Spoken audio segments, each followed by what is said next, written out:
লোকসভা নির্বাচন 2024 হাতে মাত্র আর কয়েকটা দিন, প্রথম দফা ভোটের হাতে গুনেই আর কয়েকটা দিন বাকি আছে। তার আগে জোর কদমে চলছে প্রত্যেক দলের প্রার্থীদের প্রচার, সাথে সাথে দেওয়াল লিখন। কিন্তু বারংবারই দেখা যাচ্ছে শাসক দল তাদের বিরুদ্ধে কিন্তু অভিযোগ উঠছে যে বিরোধীদের প্রচারে বাধা দেওয়া হচ্ছে, সাথে সাথে দেওয়াল লিখন, পোস্টার ছেঁড়া সব কিছুতেই বাধা দেওয়া হচ্ছে। এবার সেই চিত্র কিন্তু আবার ফুটে উঠল আসানসোলে, কিন্তু এবার একটু ভিন্ন চিত্র। আসানসোলের বার্নপুরের হীরাপুর সেই এলাকায় নির্বাচনী দেওয়ালে রামের ছবি, সেই নিয়েই বেঁধেছে বিতর্ক।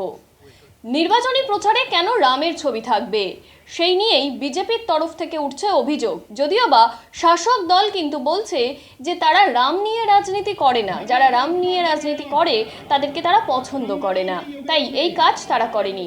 অপরদিকে বিজেপির বক্তব্য যে রাম নিয়ে রাজনীতি করছে শাসক দল।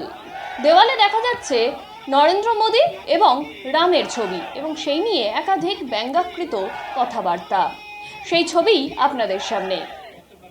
বার্নপুর শিল্পাঞ্চলে বারণপুরে একদম হীরাপুর মোড়ের সামনে রামকে সামনে রেখে রাজনীতি করছে। ছবিটা এমন আছে, রাম আশীর্বাদ করে প্রধানমন্ত্রীকে চুলছেন বা আশীর্বাদ নিচ্ছেন, হাত ধরে তুলে আনছেন রাম তাকে। এই রকম অন্যায় জঘন্য হিন্দুদের অপমান করার যে চক্রান্ত, তার প্রতিবাদে আমাদের মিছিল। রামকে নিয়ে রাজনীতি হবে না, যে কোনো দলের কাছে এটা আমাদের চেতনা, আমাদের পরিচয়, আমাদের হুঙ্কার। আর এইখানে যে প্রশাসন আছে সব জেনেও না জানার ভান করে বসে আছে।